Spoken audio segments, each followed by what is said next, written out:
আজও এই হামলার উপর হাদির উপর হামলাকে কেন্দ্র করে তারা মব ক্রিয়েট করতে চায়, তারা দোষারোপের রাজনীতি করতে চায়, তারা হাদিকে রাজনৈতিকভাবে হাতিয়ার হিসেবে ব্যবহার করতে চায়, তারা এই নির্বাচন বানচাল করতে চায়, তারা এই গণতান্ত্রিক অগ্রযাত্রাকে বানচাল করতে চায় এবং কারা এই দেশপ্রেমিক হাদির মতো তরুণ রাজনীতিবিদদেরকে হত্যা করতে চায়।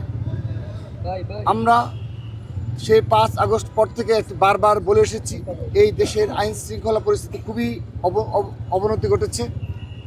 এর উন্নতি হওয়ার কোনো লক্ষণ আমরা কখনো পাইনি। তার এই ধারাবাহিকতায় আজ এই উসমান হাদির উপর এই ধরনের একটা হামলা হলো এবং তিনি জীবন মৃত্যুর সন্ধিক্ষণে রয়েছেন। আমরা তার জন্য আবারও দোয়া করছি। ছাত্র দলের সকল পর্যায়ের নেতাকর্মী একজন জুলাই যোদ্ধা হিসাবে এবং তরুণ রাজনীতিবিদ হিসাবে, আমাদের সহযোদ্ধা হিসাবে আমরা তার জন্য দোয়া করছি। তাকে যেন মহান রাব্বুল আলামিন অতি দ্রুততম সময়ে সুস্থতা দান করে এবং আবারও তার যে কণ্ঠ, সেই কণ্ঠে যেন বাংলাদেশপন্থীদের পক্ষে কথা বলতে পারে, ন্যায়ের পক্ষে কথা বলতে পারে, বাংলাদেশের স্বাধীনতা সার্বভৌমত্ব রক্ষার স্বার্থে তার কণ্ঠকে আবারও উচ্চকিত হয়, আমরা সেই আশাবাদ ব্যক্ত করছি।